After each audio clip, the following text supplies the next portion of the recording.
presentation, the trust factor. What are some factors that would deteriorate trust between a mentor and a mentee, and how can those trust factors be avoided? Thank you very much, Toastmaster Winder. And just if I could digress 1 second, I just would like to say for the audience here, this is a very powerful thing that you're at right now. Yeah. I mean, these persons up here on the stage are, so are honestly some of the wisest, most experienced people you will meet in life, who have spent their time this evening to come out and present to you. And it really is a powerful thing that the program, and it's bigger than 1600 right now, really offers us. And it allows us to come together as persons who want to be better and learn from others who also want to be better at their individual stages of life. It's a very powerful thing. Mr. Chairman, moderator, you mentioned the trust factor. Jack Ma said, who is the owner of Alibaba, he said that every phase of life has different things that you learn. When you're in your 20s, the objection is to try to educate yourself, to learn as much as possible.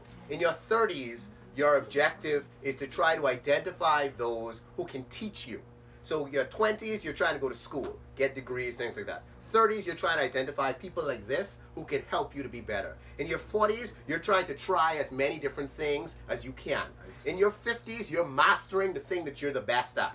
In your 60s, you're giving back what the Keith Majors are doing to persons like us to try to invest in them.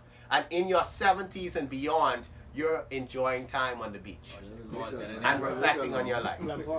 So you have phases of your life. In each phase of your life, there are different things that are important to you. Trust is something that at every phase is important. Trust is something that in your 20s, your girlfriend or boyfriend or someone like that might have issues with you, might cheat on you, might invoke certain trust issues.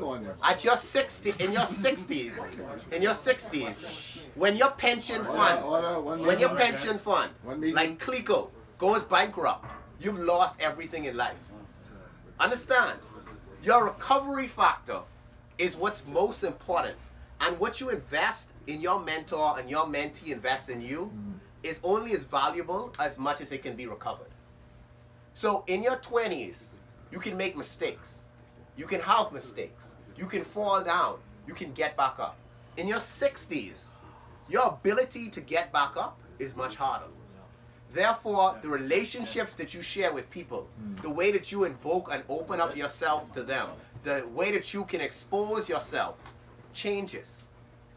In your younger years, open up, because the lessons of those years will be the ones that help you to continue to correct your path in life. Life is like a missile. If many of you have heard this metaphor. A missile continuously corrects itself thousands of times to get to the right path. So it takes thousands of minuscule corrections for that missile to travel several thousand feet to hit its target. It's not because it's traveling on the same path. It's because it continuously veers off path to get to the correct destination. As Hubert Edwards was mentioning, a very powerful thing when he was talking about mentorship and coaching, there are two things that we encounter. As younger persons and as mentees, we have knowledge, but we don't have the wisdom. It's the wisdom, as the Keith Majors, the Cyprian Gibsons, the Dwight Burroughs are teaching us tonight, that allows us to establish these different growing pains, to understand and learn from their growing pains, and to realize that we can be bigger and better than who we ever imagined ourselves to be. Thank you very much.